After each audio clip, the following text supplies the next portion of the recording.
भैया, मैं कह रही थी कि अच्छा ही है ना, वसु कमाने लगेगी तो घर में भी खर्चे चलाने में थोड़ी मदद मिल जाएगी।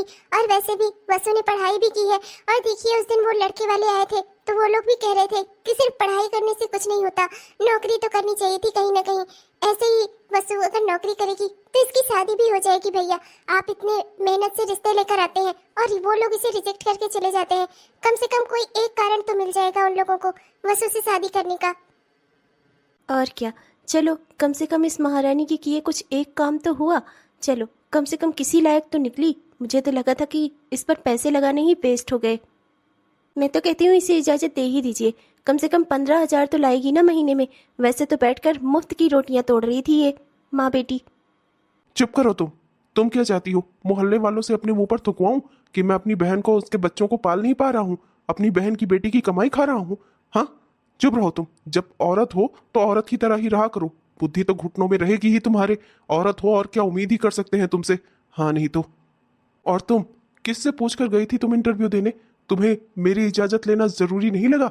इस घर का मालिक मैं हूं, मेरी इजाजत के बगैर तुम वहां इंटरव्यू देने चली गई? हाँ, इतनी हिम्मत हो गई है तुम्हारी? भैया, बच्ची है, नाराज मत होइए। बस अपनी ओर से आपकी मदद करने की कोशिश कर रही थी भैया।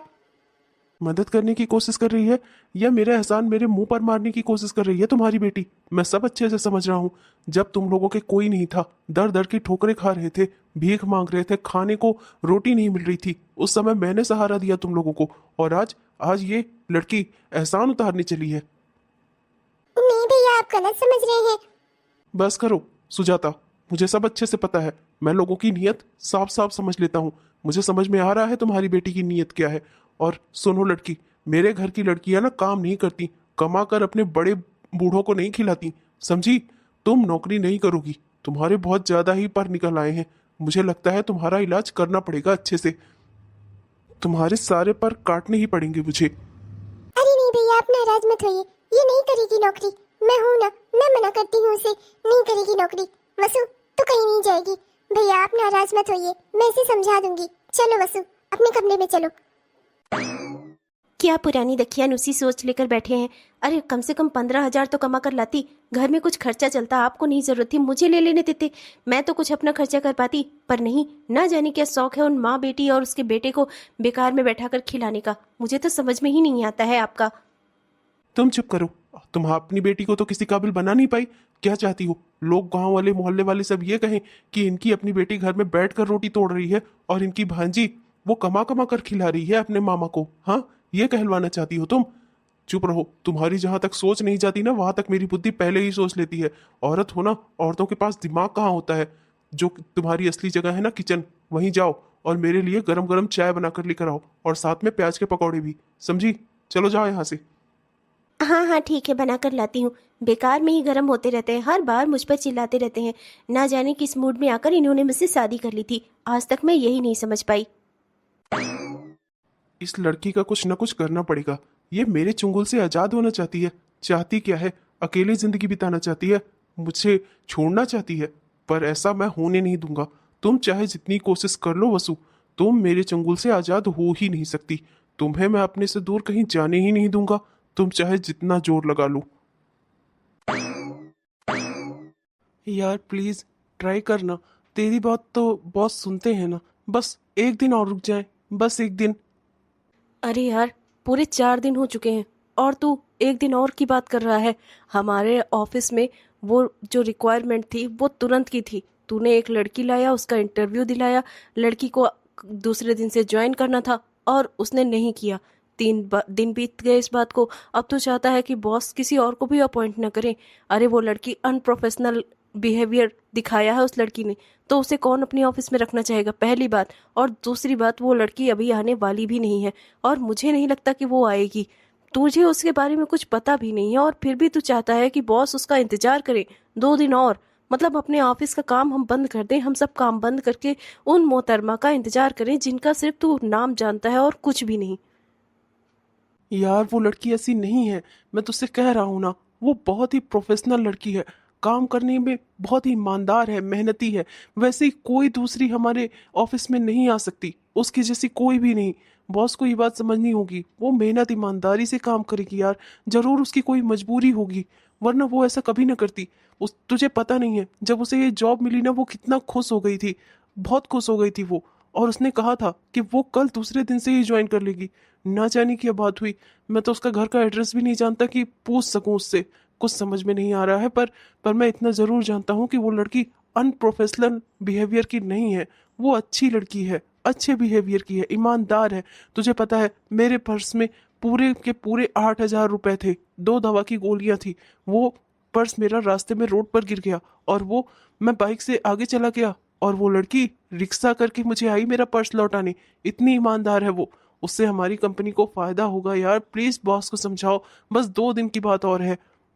भाई तू पागल हो गया है, उस लड़की ने तेरी मदद की, इसका मतलब ये नहीं है कि वो लड़की अच्छी हो गई। अगर उसे नौकरी की जरूरत होती तो दूसरे दिन से ज्वाइन ना कर लेती। नहीं कर पा रही थी तो तूने तो अपना मोबाइल नंबर दिया था ना उसे, तो उससे कांटेक्ट तो कर सकती थी, कुछ बता तो सकती थी। भाई उसे नौकरी करनी ही नहीं थी, किसी जोश में आकर इंटरव्यू दे दिया होगा और फिर भाग गई। समझने की कोशिश कर यार, मैं तुझे क्या ही कहूँ, तू भोला है ना, हर किसी के छलावे में आ जाता है। कोई मन रहा होगा, घर वालों से झगड़ा हुआ होगा, आई इंटरव्यू दे दी, नौकरी मिल गई, फिर घर वालों से बात बन गई होगी तो वापस से अपने घर चली गई। मोहतरमा को बताने की भी छुट्टी नहीं थी कि मैं नहीं आ पाऊंगी, आप किसी और को अपॉइंट कर लीजिए। देख भाई, बॉस बिल्कुल सही कर रहे हैं और मैं उन्हें रोकूंगा भी नहीं। और मुझे क्योंकि उनका किया हुआ काम सही लग रहा है, वो और लड़कियों का इंटरव्यू ले रहे हैं, किसी ना किसी को सेलेक्ट करेंगे और उसे बाकायदा ये जॉब मिलेगी। जो लड़की मेहनती होगी, ईमानदार भी होगी और अपने जॉब के लिए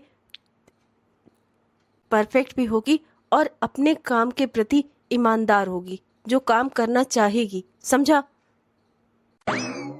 वसुंधरा जी, कहाँ चली गई आप? इतनी अच्छी जॉब मिली थी आपको और सब कुछ आपने ठुकरा दिया, किस लिए, आखिर क्यों? नहीं जानता कि क्या बात है, पर आपकी आंखों की गहराइयों में जरूर कुछ ना कुछ दफन है और वही है जो आपको आगे बढ़ने से रोक रहा है। पर समझ में नहीं आता कि क्या, क्यों आप बार बार खींची चली जाती हैं, क्यों आप आगे नहीं बढ़ पा रही हैं? कौन सी वो डोर है जो आपको थामे रख रही है? कौन सी वो जंजीर है जो आपने अपने पैरों में जकड़ रखी है? क्यों आप इस जॉब के लिए नहीं आई? उस दिन आप कितना खुश हुई थी इस जॉब के लिए। अगर आपको नौकरी ना करनी होती तो मैं जान सकता हूँ कि लड़की के चेहरे पर वो खुशी ना आती जो वो नौकरी मिलने पर आपके चेहरे पर आई थी।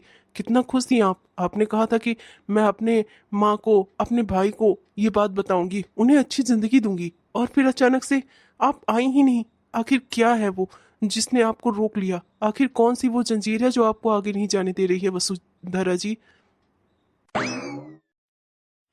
क्यों, बहुत उड़ने की कोशिश कर रही थी ना? दिखा दी ना तुम्हें तुम्हारी औकात। आइंदा से अपनी इसी औकात में रहना, वरना इससे भी बुरा हाल करूंगा तुम्हारा, समझी? मेरा एहसान उतारने चली हो, नौकरी करोगी, मेरे मुंह पर तमाचा मारोगी, मुझसे आगे जाओगी, मैं तुम्हें यहाँ से कहीं नहीं जाने दूंगा। और अगर ऐसी कोशिश भी की ना, तुम्हारी टांगे तोड़ दूंगा मैं, समझी? तुम मुझसे दूर कहीं नहीं जा सकती, मैं ऐसा होने ही नहीं दूंगा। अब जल्दी जाओ यहाँ से, तुम्हारी मामी अभी आती ही होगी, जाओ। औरत है ना, औरतों को समय समय पर लात घूंसे बरसाकर उनकी औकात ना दिखाओ ना, तो उन्हें एहसास ही नहीं होता कि घर का मर्द कौन है। अरे वसुंधरा जी, मुझे देखकर रास्ता मत बदलिए। वसुंधरा जी, मुझसे कोई गलती हुई है क्या? आप ऑफिस क्यों नहीं आई? आपको इतनी अच्छी जॉब मिली थी, इतनी अच्छी सैलरी थी, इतना सब कुछ बढ़िया था, पर आप आई ही नहीं ज्वाइन करने। मैंने कितना दिनों तक अपने बॉस को रोक कर रखा था कि किसी और को अपॉइंट ना करे। मैंने कितना दिनों आपका इंतजार किया, पर आप आई ही नहीं। कितना दिनों तक मैं लंच ब्रेक में यहाँ आकर खड़ा रहा, मैंने दोपहर का लंच भी नहीं किया, इसीलिए कि एक दिन आप मुझे मिल जाए। और आप इतने दिनों बाद मुझे दिखी हैं आज, और आज आप मुझे देखकर अपना रास्ता ही बदल ले रही हैं। मैंने कुछ गलत कहा था क्या? आप मुझसे ऐसा बर्ताव क्यों कर रही हैं? वसुंधरा जी, आपने मुझे पहचाना नहीं क्या? मैं वही जिसने आपको जॉब के लिए बुलाया था अपने ऑफिस में। मैंने आपको सैंडल दी थी। देखिए, मेरे पास सैंडल के पैसे नहीं है। आपको सैंडल चाहिए तो मैं इसे यहीं छोड़ सकती हूँ। और प्लीज़ मुझे माफ़ कर दीजिए, मैंने आपका समय खराब किया। मेरे घर से जॉब की परमिशन नहीं है, मुझे इंटरव्यू देने कभी जाना ही नहीं चाहिए था। बेकार में गई, आपका और मैंने अपना समय, दोनों का समय खराब किया। मुझसे गलती हो गई, मुझे माफ़ कर दीजिएगा। जॉब के लिए परमिशन नहीं है? पर क्यों? आप इतने इंटेलिजेंट हैं, आपने तुरंत का तुरंत वो इंटरव्यू क्वालिफाई कर लिया था, और इतनी आप इंटेलिजेंट हैं, फिर आपके घर से परमिशन क्यों नहीं है? आपने एक बार मुझे तो बताया होता। अरे मुझसे कहा होता, मैं चलकर आपके घर बात कर लेता। नहीं, मेरे कहने का मतलब है आपको मेरे घर चलने की कोई जरूरत नहीं है। मैंने कह दिया ना, मुझे नौकरी नहीं करनी तो मतलब नहीं करनी। क्यों परेशान कर रहे हैं मुझे आप? अरे पर बात क्या है, आप मुझे कुछ बताएंगी तो। हेलो, ये अजीब है। अच्छा खासा इंटरव्यू दिया, कितना खुश हो गई थी, कह रही थी कि मैं अब सम्मान वाली ज़िंदगी जीऊंगी, मैं अपने घर चलकर अपनी माँ को बताऊंगी, अपने भाई को बताऊंगी। फिर अचानक से क्या हो गया, और इस तरह से रूड होकर बात कर रही हैं, जैसे लग रहा है मुझ पर कोई एहसान कर रही हो नौकरी करके। हाँ, आजकल के तो लोगों का कुछ कहा ही नहीं जा सकता, पर कहा ही क्या जाए, ये लड़की मुझे थोड़ा अजीब लगती है। पर ना जाने क्यों, जब से इससे मिला हूँ, ऐसा लगता है कि दिमाग में 24 घंटा बस यही चलती रहती है। नहीं माँ, 12 साल की उम्र से ये सब कुछ झेलती आ रही हूँ। किसकी वजह से? अपने छोटे भाई की वजह से और आपकी वजह से। मैं नहीं चाहती कि आप लोगों को मेरी वजह से कोई तकलीफ हो। प्राइवेट नौकरी का कोई भरोसा नहीं होता माँ। आज जॉब दी है, कल निकाल दिया तो क्या करूंगी मैं? कहाँ जाऊंगी? और मेरे छोटे की भाई की पढ़ाई, उसका क्या होगा माँ? और पहली बात तो नौकरी लगते ही कोई मुझे तनख्वाह नहीं देने लग जाएगा ना, न रहने का कोई ठिकाना। मैं कहाँ नौकरी करूँ और कैसे नौकरी करूँ माँ? मैं चाहती तो हूँ बहुत कुछ करना जिंदगी में, पर मैं सब कुछ भुला नहीं सकती माँ। मैं जब भी यहाँ से निकलने की कोशिश करती हूँ ना, मुझे ऐसा लगता है कि जो जख्म, जो दर्द मैंने 12 साल की उम्र से झेला है ना, वो सब कहीं बेकार ना हो जाए। पर मेरी बच्ची, ऐसे कब तक तू अपनी जिंदगी ऐसे ही जीती रहेगी? तेरा भी तो हक है ना अपनी जिंदगी जीने का। हाँ, ऐसे कैसे तू पूरी उम्र काट पाएगी मेरी बेटी? रो नहीं माँ, रो नहीं। भगवान सबके हैं, मेरे भी हैं। कुछ ना कुछ उन्होंने जरूर मेरे बारे में सोच रखा होगा। आप प्लीज रो नहीं माँ। आप फिर से मैंने आपसे कह दिया ना कि मुझे कोई नौकरी नहीं करनी है। आपकी समझ में नहीं आता है क्या? देखिए, मैंने आपसे कह दिया मुझे जॉब नहीं करनी तो मतलब नहीं करनी। और जहाँ तक सैंडल के पैसे का सवाल है, तो एक दिन मेरे पास पैसे होंगे तो मैं आपको लौटा दूंगी। प्लीज इसके लिए मेरा पीछा करना बंद कर दीजिए। चलिए, भगवान का शुक्र है आपने मुझे पहचाना। तो मैंने सोचा कल की तरह आप मुझे देखकर रास्ता ही बदल लेंगी। देखिए, सैंडल के पैसे नहीं हैं आपके पास, कोई बात नहीं, मत दीजिए आप पैसे, पर कम से कम आप मेरे साथ एक कप कॉफी तो पी सकती हैं। कॉफी पी लेंगी तो मुझे भी अच्छा लगेगा। आखिर एक दिन आपने मेरा पर्स लौटाया था, उसमें मेरी ज़रूरी दवाइयाँ थी, कुछ पैसे भी थे ज़रूरी, आपने मेरी इतनी मदद की थी। प्लीज़ एक कप कॉफी पी लीजिए मेरे साथ। देखिए, आपको पर्स लौटाकर मैंने आप पर कोई एहसान नहीं किया था। उसके बदले में आपने भी मुझे सैंडल दिला दी ना, हिसाब बराबर हो गया। प्लीज अब आप अपने रास्ते जाइए और मुझे अपने रास्ते जाने दीजिए। नहीं कर पा रहा हूँ, बहुत दिनों कोशिश की। आपने कल मुझसे इतना खराब तरीके से बात की थी ना, बहुत कोशिश की, मन किया कि दोबारा कभी आपकी शक्ल ना देखूं, आपसे बोलूं ही ना, पर नहीं कर पाया। रात भर अपनी जब भी आंखें बंद की ना, बस आप ही आप दिखाई दी। मैं क्या बोल रहा हूँ, पर क्या करूँगी? मैं ऐसा इंसान ही नहीं हूँ जो अपने मन की भावनाएं अपने मन में छिपा कर रख सकूं। प्लीज़ मुझे गलत मत समझिएगा, पर मैंने जिस दिन से आपको देखा है ना, आप हर पल मेरे दिमाग में आ रही हैं और जा रही हैं। मेरे कहने का मतलब है, मैं मैं आपसे प्रेम करता हूँ, मैं आपसे शादी करना चाहता हूँ, अगर आप हाँ करें तो। नहीं, दुनिया में बहुत सारी अच्छी लड़कियां हैं, आपको मिल जाएंगी। मेरे लिए क्यों परेशान हैं आप? और देखिए, आप मुझे जानते ही कितना है। सिर्फ 2 मुलाकातों में आप किसी के बारे में इतनी बड़ी राय नहीं बना सकते। सीधी शादी का फैसला ले लिया आपने। देखिए, आपको मुझे देखकर जो महसूस हुआ है वो 2 पल का आकर्षण है। मेरा पीछा करना बंद कर दीजिए, वो आकर्षण भी खत्म हो जाएगा। दुनिया में बहुत सारी अच्छी लड़कियां हैं, कोई भी अच्छी लड़की देखकर उससे शादी कर लीजिए। अरे मगर मेरी बात तो सुनिए, अरे सुनिए तो। अरे मुझ में ऐसी क्या कमी है जो आप इतना नाराज हो रही हैं मुझसे शादी नहीं करना? पर क्यों? आखिर मुझ में ऐसी कमी क्या है? कमी आप में नहीं है, कमी मुझ में है। मैं ही पागल हूँ। जो लड़की अपने घर वालों की मर्जी के खिलाफ नौकरी तक नहीं कर सकती, वो लड़की अपने घर वालों की मर्जी के खिलाफ मुझसे शादी क्या करेगी? मैं ही पागल हूँ जो तुमसे पहले पूछ लिया। कोई बात नहीं, सीधा रिश्ता लेकर तुम्हारे घर ही जाना चाहिए था, लेकिन कोई बात नहीं, जो अब पहले नहीं किया वो अब करूँगा। अरे बेटा, लेकिन ऐसे कैसे हम किसी के घर भी तेरा रिश्ता लेकर जा सकते हैं, और वो भी तब जब उस लड़की ने भी तुझसे कोई बात नहीं की है, अपने ही एटीट्यूड में अटकी हुई है। अरे मानती हूँ कि घर वालों की मर्जी से करनी है, पर परवर कुछ नहीं माँ, मुझे वो बहुत पसंद है और मेरी शादी उससे तभी हो सकती है अगर आप हमारे रिश्ते की बात करने चलोगी उसके घर। माँ, मैंने उसके बारे में सब कुछ पता कर लिया है और मुझे पता चला है कि जब वो 10 साल की थी ना, तब उसके पापा की डेथ हो गई थी। उसके बाद उसकी माँ उसे और उसके छोटे भाई को लेकर उनके मामा के यहाँ रहने के लिए आ गई। अभी वो जहाँ रह रहे हैं ना, वो उसके मामा का घर है और वो उनका बड़ा सम्मान करती है, अपने घर वालों का बड़ा सम्मान करती है। उसके मामा ही उन लोगों को का खर्चा और सब कुछ देख रहे हैं माँ, उसके मामा ही उन लोगों को संभाल रहे हैं माँ। वो मुझे बहुत पसंद है, मैं उससे बहुत प्यार करता हूँ। एक बार आप उससे मिलोगी ना, तब आपको पता चलेगा कि कितनी अच्छी लड़की है वो। बेटा, पर शादी के रिश्ते ऐसे नहीं जुड़ते हैं, मेरी बात समझ। वैसे भी जिस लड़की के पिता बचपन में ही चले गए हो, उसकी माँ ने अकेले उन लोगों को पाल पोस कर बड़ा किया हो, उसके मामा उन लोगों को संभाल रहे हो, ऐसे घर से रिश्ता जोड़ना मुझे तो ठीक नहीं लगता बेटा। माँ बाप की छत्र छाया में बच्चे पलते हैं ना, तब जो बच्चों में संस्कार होते हैं ना, वो बिना पिता के साया के बच्चों में और बिना माँ के साया के बच्चों में, या मैं कहूँ कि अनाथ बच्चों में, वैसे संस्कार नहीं होते बेटा, मेरी बात समझ।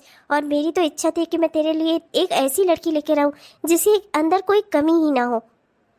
हाँ तो माँ वो वैसी ही है, उसके अंदर कोई कमी नहीं है।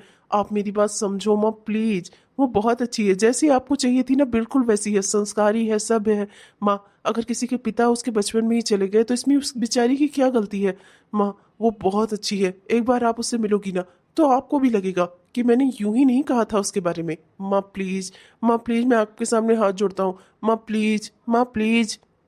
चल अच्छा ठीक है, तू कह रहा है इतना तो एक बार मैं उस लड़की से मिलने के लिए तैयार हूँ, लेकिन अगर उसके घर वालों ने या उस लड़की ने मुझसे कोई उल्टी सीधी बात की ना, तो फिर मुझसे बर्दाश्त नहीं होगा और वो रिश्ता मैं वहीं का वहीं खत्म करके चली आऊंगी। समझ लेना इस बात को। अरे कोई नहीं करेगा माँ। अरे किसी के घर आप उसकी बेटी के लिए रिश्ता लेकर जा रही हैं तो वो आपसे खराब तरीके से क्यों बात करेगा। और वैसे भी मैंने सुना है उसके मामा उसके लिए रिश्ता देख ही रहे हैं।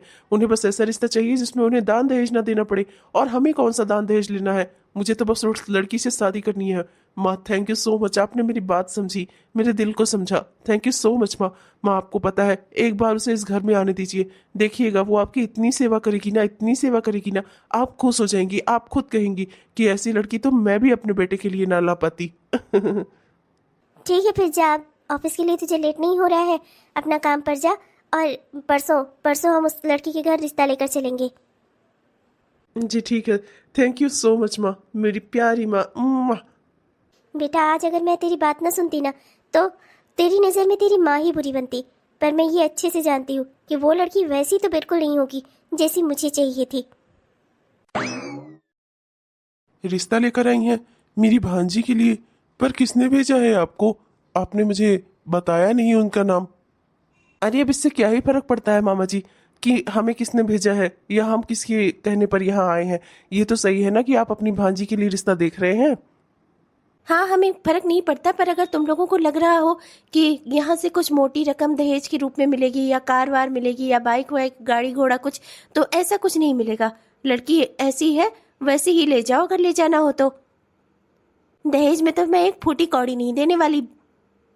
हाँ हाँ, मुझे भी दहेज नहीं चाहिए बहन जी, बस एक बार लड़की को बुला दीजिए, मैं एक बार लड़की को देख लूँ। मुझे भी दान दहेज नहीं चाहिए, लड़की अगर अच्छी होगी तो मुझे कोई एतराज़ नहीं है, मैं बिना दान दहेज के ही शादी कर लूँगी।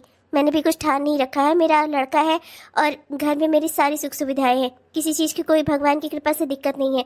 जो है जितना है उतने में मुझे संतोष है। मैं भी एक बेटी की माँ हूँ, तो मैं जानती हूँ कि बेटियों का दर्द कैसा होता है। और दान दहेज के मैं सख्त खिलाफ हूँ। मैंने खुद की बेटी की शादी भी बिना दान दहेज दिए ही की है। बहन जी, मेरी बेटी बहुत ही अच्छी है, वो मेरी ही बेटी है जिसके बारे में आप बात कर रही हैं, वो बहुत अच्छी है बहन जी। आप अगर उसके साथ रिश्ता जोड़ेंगी ना, मैं आपको यकीन दिलाती हूँ वो आपकी बहुत सेवा करेगी, आपको कभी किसी चीज की कोई दिक्कत नहीं होने देगी। मैं अपनी बेटी की ओर से गारंटी लेती हूँ बहन जी, बहुत ही संस्कारी गुणवान है मेरी बेटी। हाँ, पर शादी के रिश्ते ऐसे नहीं होते। मुझे भी पता चले आप लोग कहाँ से आए हैं, कहाँ के रहने वाले हैं, आपका बेटा क्या करता है। ऐसे ही मैं किसी भी जाति और किसी भी धर्म वाले को तो अपनी बेटी नहीं दे सकता ना। और भले ही मेरी भांजी ही हो, लेकिन है तो मेरे लिए मेरी बेटी समान ही ना। तो मैं उसकी शादी ऐसे ही किसी ऐरे गहरे से तो नहीं करवा सकता। मेरी भी कुछ जिम्मेदारी बनती है। आखिर मैंने ही तो उन लोगों को पाला पोसा है उनके पिता के जाने के बाद। मैं आपकी चिंता समझती हूँ, पर एक बार हम लड़की को देख लें, फिर हम अपने बारे में सब कुछ बता देंगे। और हमें ये पूरी तरह से यकीन है और पता भी है कि हम आप ही की जात के हैं। आपके बारे में हमने सब कुछ पता कर लिया है और हम भी आपको अपने बारे में सब कुछ बता देंगे। आप बिल्कुल चिंता न करें। ये लीजिए माँ, आ गई। ये है वसुंधरा जी। वसुंधरा जी, ये है मेरी माँ। नमस्ते आंटी जी। ये आज सुबह सुबह ये लोग कौन है? अरे बिटिया, हमारी वसु को देखने के लिए ना ये लोग आए हुए हैं। वसु का रिश्ता लेकर आए हैं। ओह, फिर से वसुंधरा को तो कोई रिश्ते के लिए हाँ करता ही नहीं है, बस सब देखने ही आते हैं। भीड़ लगा कर देखते हैं, चलाते हैं, बाल चेक करते हैं, खींच कर गाना गवाते हैं, उसके बाद कहते हैं लड़की में तो कोई गुण ही नहीं है और छोड़कर चले जाते हैं। अरे बिटिया। क्या बिटिया? मेरी बिटिया कौन सा गलत कह रही है? सही तो है। 20 और रिश्ते तो इसे इनकार करके जा चुके हैं। एक भी गुण नहीं है लड़की में, न शकल में, न अकल में, ना ही किसी काम धाम में। हाँ, बेकार है, एकदम बेकार। सुन लिया तूने? अरे इसे कितने सारे लोग इनकार करके जा चुके हैं, फिर तू क्यों इसके पीछे पड़ा है?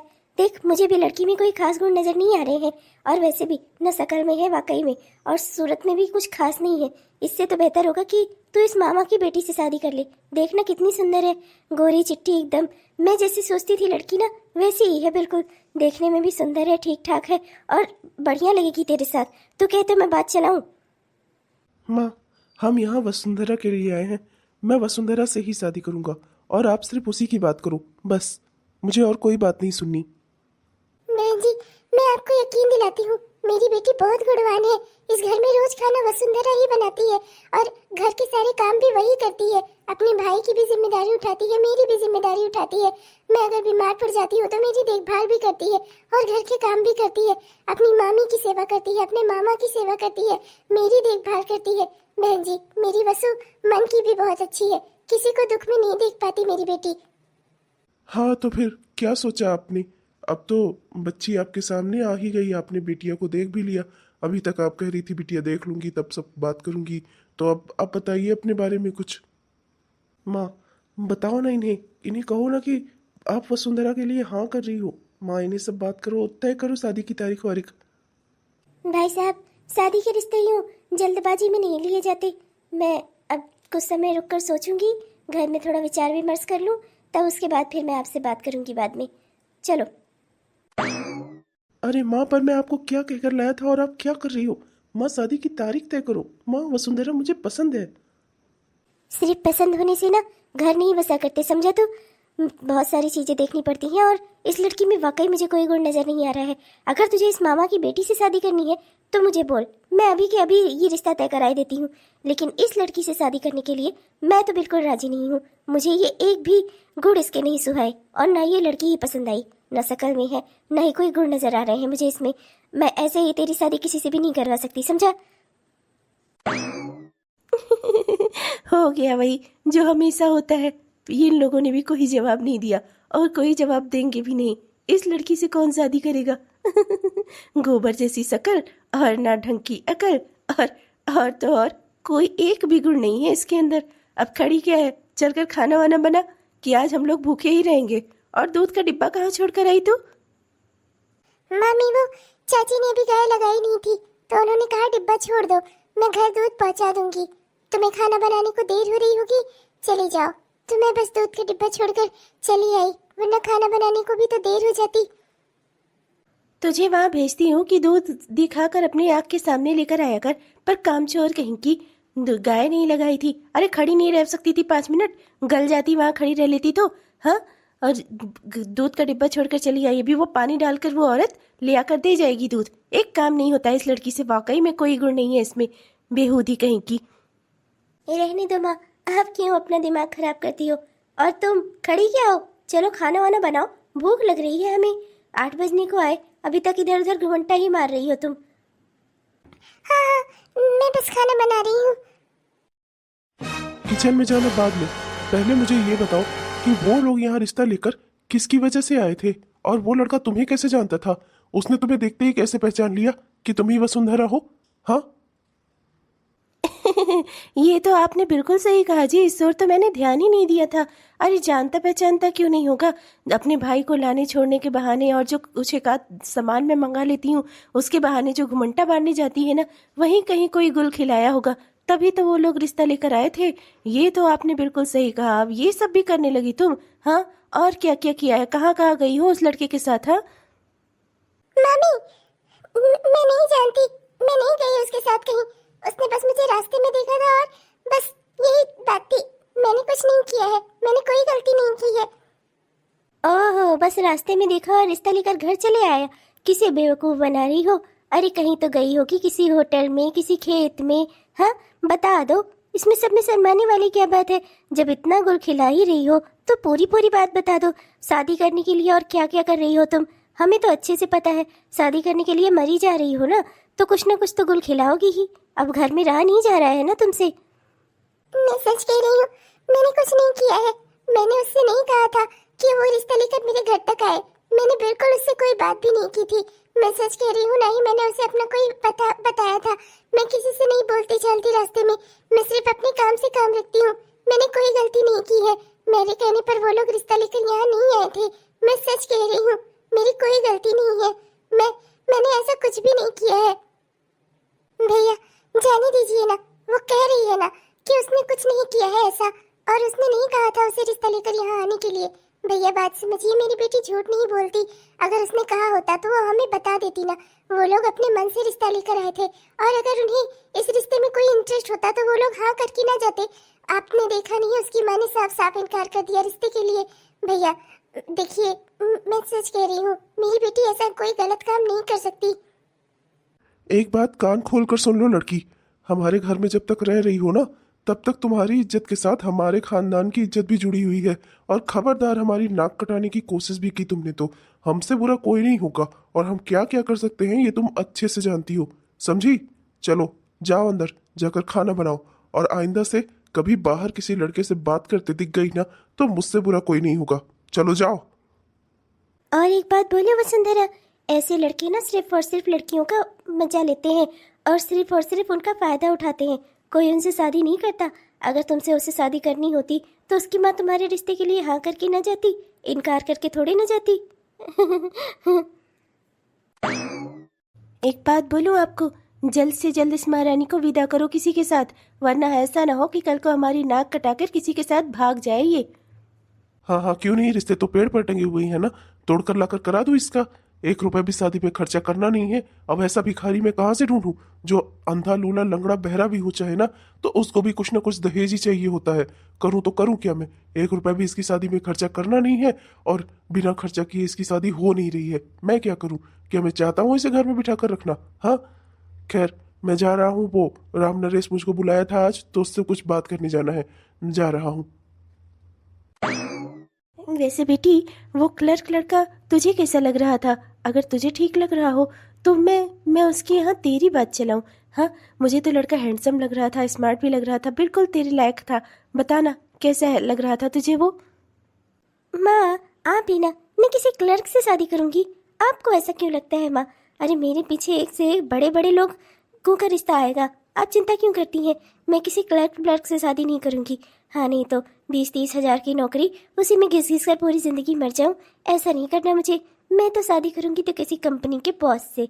इतनी सुंदर शक्ल है मेरी, इतना बढ़िया फिगर है मेरा, बस इसलिए कि मैं किसी क्लर्क से शादी कर लूं। मेरी बिटिया भी ना पागल ही है। अरे खुद हम लोग मिडिल क्लास है, तो हाई क्लास का रिश्ता हमें क्यों आएगा भला? अच्छा खासा लड़का कमा रहा है और देखने में भी ठीक ठाक है, पर इसकी बुद्धि में तो घुस ही नहीं रहा है। और वो वसुंधरा की माँ पाती तो आज के आज ही अपनी बिटिया की शादी कराकर उसको विदा करा देती उसी लड़के के साथ। पर करूँ क्या, मेरी बेटी बेवकूफ़ है और हमेशा रहेगी। माँ, आपने वसुंधरा से बात ही कहाँ की थी? बात करती तब तो आप उसके गुण और अवगुण को पहचान पाती। आपने बस उसकी मामी और उसकी बेटी के कहने पर अंदाजा लगा लिया कि वसुंधरा में एक भी गुण नहीं है। माँ वसुंधरा बहुत अच्छी लड़की है, आपको उससे बात तो करनी चाहिए थी एक बार। मैं लोगों की शक्ल देखकर ना, उनके हाव भाव देखकर उनके गुण अवगुण का अंदाजा लगा लेती हूँ। और मैं तुझे बता दूं कि वो लड़की मुझे रहस्यमयी लग रही थी। उसे देखकर ऐसा लग रहा था जैसे वर्षों की घुटन उसके अंदर छिपी हो। और मैं ऐसी लड़की को अपने घर की बहू नहीं बना सकती। पता नहीं ना जाने कौन सी दर्द, कौन सा तकलीफ लिए घूम रही हो, ले आकर हमारे घर में भी। नहीं नहीं, मैं नहीं चाहती उस लड़की से तेरी शादी कराना। वो लड़की मुझे अच्छी नहीं लगी, समझा। अगर तुझे शादी करनी ही है तो उस मामा की बेटी से कर ले, और अगर उससे नहीं करनी है तो फिर मैं कोई और लड़की देखूंगी तेरे लिए। पर वो लड़की नहीं, वसुंधरा मुझे बिल्कुल भी पसंद नहीं आई, और मैं उससे तेरी शादी हरगिज नहीं कराऊंगी। ये मेरा आखिरी फैसला है। तो फिर ठीक है माँ, वसुंधरा नहीं तो कोई भी नहीं। अगर मैं शादी करूंगा तो सिर्फ और सिर्फ वसुंधरा से, और अगर उससे मेरी शादी नहीं हो सकती तो मैं पूरी जिंदगी कुंवारा रहूंगा, और ये मेरा आखिरी फैसला है।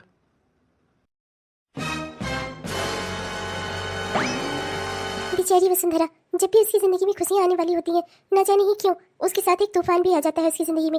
आप लोगों को क्या लगता है दोस्तों, क्या वेद वसुंधरा की जिंदगी में सुधार ला पाएगा? क्या वेद और वसुंधरा एक दूसरे से शादी कर पाएंगे? क्या वसुंधरा की जिंदगी में खुशियां आ पाएंगी? जानने के लिए जरूर देखिएगा दोस्तों हमारी इस कहानी का तीसरा भाग। ये हमारी कहानी का दूसरा भाग था।